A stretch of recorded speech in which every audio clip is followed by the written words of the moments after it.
Okay, Sean, I got a story to tell you. Okay. Everything I'm telling you is true. It's all completely 100% true. I will swear on my mom and my dad's grave, it's all true. I'm out there at Burning Man, doing my little plates project, and just having the greatest time. When was this? Let's see, this is 12, it must have been 11. So it was 2011. So I'm out there, and I say, a lot of times I go out there to the same kind of bars, same friends, and you just feel comfortable. A lot of times it's like the Bad Idea Theater and the Egg Chair and some of those places. So that year I said, I think I'm going to wander out a little more and see what else is out there and make some new friends, meet some new people, and change the pace. So I'm out there with Kilimanjaro. It's about 3 o'clock in the morning. Was it windy? No, that night actually it was absolutely beautiful. It was, we've been going out since '97, and that was the best year ever. Weather-wise, it was just a fantastic. Every night wasn't great, but that night definitely was just shorts and t-shirt.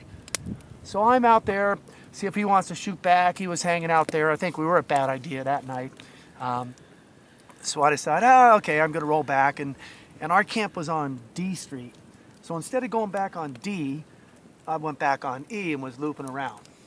So you're on your bike? On my bike. As a matter of fact, I think you would fix it up for me, as I recall. Rose put those handlebars up just a little higher for a 6'3" guy. So anyway, so I'm cruising back. Life's good, still awake, and I see this little bar over there. A couple sitting at the bar, a guy in a hat behind, about 3 or 4 women behind him. So I said, okay, I'll stop and have a cocktail. So here I am, and I pop on in and I said, hey, can I get a drink?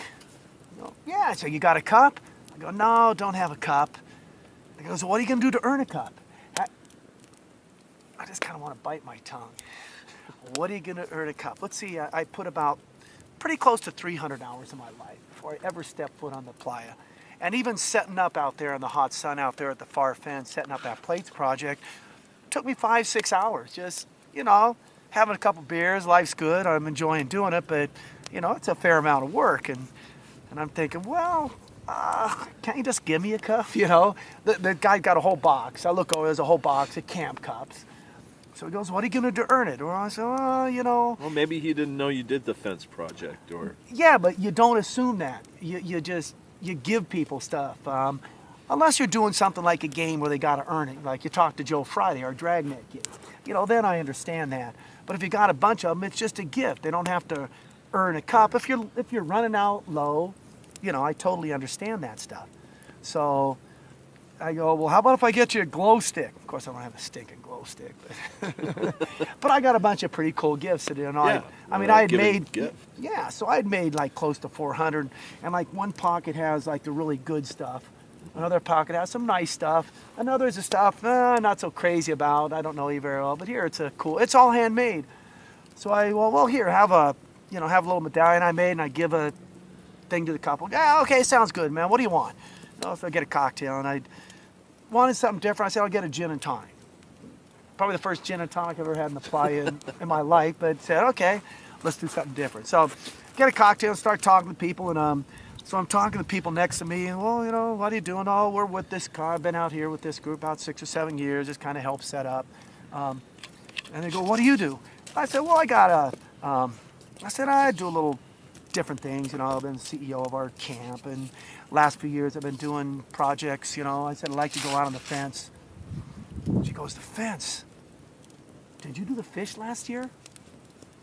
I go, yeah. And I'm thinking, yeah, somebody made it all the way out to the fence. It's so far out there, and that's part of the attraction for me. But you went out, yeah, out of way. Hold on. She goes over to her tent, and she comes back with this little fish that I had made and like hand painted and just whatever, just one of the gifts I like to do and make. She said, you gave me this. I went out to see him. We were out there last year. I said, and you gave this to her, and she said it was the first gift I've been given in 6 years. Oh, wow. And I just kind of want to cry a little bit. I said, God, she works with this camp all the time. And because you aren't the bartender, you tend to tip the bartender type of person at those camps. And they didn't like doing that. They just liked helping and being part of it. And face it, they just liked drinking. So, and you son of a gun, just give this guy a cup. You know, they already gave me a cup. What are you hassling this guy? This guy was unbelievable. It was so nice of him. He just took his time to talk, and she's going on and on, just barking. Oh, okay. You know, next time I'll just, you know, really? I won't assume that, you know, this guy's a slacker. Or not that they, you know, was like that, but it would just, you just give people stuff. You know, it's not a, you know. Well, the thing was, you were asking for something. Yeah, a cocktail. Right. But it was like they had plenty of them, and the guy thought I was just somebody who just coming up wants a cocktail, and which I was. Yeah. But I had given quite a bit to the city, and so when he has said, "How are you going to earn it?" he's already assuming that You're a that I slacker haven't done because anything. you're- Yeah, or you know, or just whatever. But it just that kind of thing assumes that you aren't doing anything. So we're talking, and they're just going on about how great it was, and I just thought it was great that they went out there and you know, went and saw the fish, and I just thought that was cool, just for what they had done. So we're talking. This guy comes up, a young kid, you know, maybe 25 years old, tall guy, and just kind of pops up there and says, pulls off his bike and goes, "Hey, can I get a drink?" Yeah, and the guy goes, "Yeah, here's a cup," you know, and we all just laugh. And the guy doesn't know why it's funny, you know. Why are we all laughing for a cup? And she goes, or her husband, you know, the one sitting at the bar says, "Okay, you finally get it." So we're sitting there, and the guy goes, "Well, what do you want to drink?" And he goes, "Oh, no, it's Wednesday night. Don't want anything. I just want some water. I'm really parched." He said, "I don't do drugs, or I don't drink or anything. Wednesday night, I just like to kick back." And so he gives him, you know, camp cup, very cool camp cup, and I look at the guy, and I go, "Did your house just burn down a few months ago?" The guy looks at me, and goes, "Fuck! How did you know my house just burned down?" He said, "My folks' house just burned down."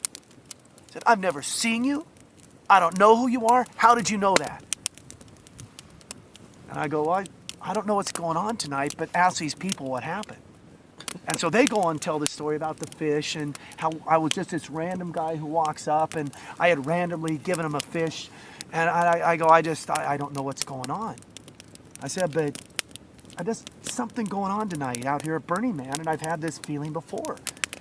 And I said, "You didn't just drive out here, did you?" I said, You made a couple weeks trip out of this, didn't you?" Fuck! What's going on? I've never seen you before in my life. How do you know what's in my mind? There's no way. And nobody knows what to say. Nobody knows. You're the psychic. I just don't know what was going on that night. But yeah, it would just. He goes, "Yeah, my buddy and I, we went out and we took a 3-week road trip. And we just made a trip out of it. But, I said, I'm just sober tonight. This is not happening. I said, I've had stuff, I can't believe it, that this kind of stuff has happened to me at Burning Man. You know? And I say, give me your hand." And now, like there were like 3 or 4 people back behind the bar. Now there are 1, 2, 3, 4. There's about 7 people at the bar, and they're all just leaning over. And I take this guy's hand. It's quiet. Nobody knows what's going on. I mean, this guy says, "I don't know." And he just, and I look at his hand, and I go, "God," I said, you've got this affinity for the Native Americans, don't you?" Fuck! Unbelievable. I can't handle this. I cannot handle this. He unzips his jacket. This is on my parents' car. Unzips his jacket. Go Galaxy. Unzips his jacket, and you couldn't see it. Pulls out an Indian headdress. You know, one of like the party, things. Yeah. Nobody knows what to say, and he says, "I'm out of here." I says, I can't. It's too freaky. I can't. He said, I'm just mumbling, I'm grumbling, and just gets on his bike, and it's like 10 seconds, and nobody knows what to say. And finally I go, "You guys," I said, "I do not know what's going on out here at Burning Man." I said, "But on Monday night, I spent 15 minutes with that guy and he didn't recognize me tonight. Because on Monday night it was a little windier and he was wearing that Indian headdress. I had no idea it was in there. When he pulled it out, I'm going, oh, this is just better than good, because you couldn't see it, you know. So when he pulls this out, and I was wearing like a hat and goggles, and it was cold that night, but it was just I was out on my bike, so I was dressed differently, and he was, and we walked up to the man. We spent 15 minutes talking to each other, and he just totally forgot. And as soon as when I said, you know, I didn't lie. When I said, did your house burn down, I had a different tone of voice. It wasn't like, did your house burn down? Kind of like I said, it was more like, did your house burn down? Because there's no way this was the same guy. So I was kind of asking. I forgot his name, but I couldn't believe out of 50,000 people, the guy I talked to on Monday night walks up to the same bar at 3:30 in the morning, and yet it was that random, incredible random. And then when I saw that he didn't know who I was, it's like, you just reeled let's him in. go fishing and just let's work this for all it's worth. And it was, and when I said that, I said, but he didn't recognize me. There's like a 5 or 6 second lag before those guys go, oh, that's just awesome. That is just, because it didn't register because I said it so seriously. And it was one of those stories that, first of all, the randomness of the woman and the fish was just wonderful for me. It made me feel so good, because when you give somebody, there are no strings attached. So when I gave that lady something out at the fence, I gave away 50 that day. You know, whatever, and it was just, it's nice. Special for her. It was huge for her, and you never know, that one thing meant so much to her. Right. She brought it back again this year and hung it from her tent. Oh, wow, cool. Yeah, so it was inside her tent. She said, yeah, I brought it back, you know, when she said it's her first gift. And so I'm just giving a person a gift, and it meant so much for her to finally get a gift, a random gift after all those years. So it just, so many things worked on so many levels, and I can tell that story and make it G-rated. You know, the guy just walking around cussing, but, you know, I can work that into a G-rated thing. Well, it was G-rated. Well, there was a little cussing involved there. But and he really was. He was just wandering around. But it was just a wonderful night, and just one of those things that BurningMan just, I don't know, it's probably the 25th time I've told that story. Probably the 3rd time you've heard it. But it's the same every time. It's the truth, and it was just...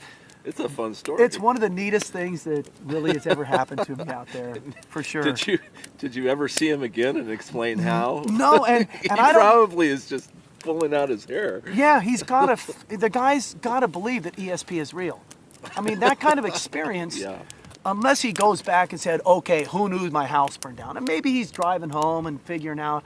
I think he's just more the line that was, gut feeling was, he just saying, I can't believe this happened. This is BurningMan, the magic of BurningMan. Yeah. And he could have been, you know, gone back and gone over and said, wait, was that the guy? I don't think so. I think it's much more likely that he just accepted the fact that something happened out here at BurningMan. Because when those people told the story of the fish, they told that. You know, they were the ones that were saying, I don't know, man. This guy just comes up out of nowhere, and all of a sudden he connects with something that happened to us last year. It was just magical, just magical. I don't know what else to say, but I'll be telling that story another 25. Hopefully not that many tonight, but pretty good story, though. It is a great story.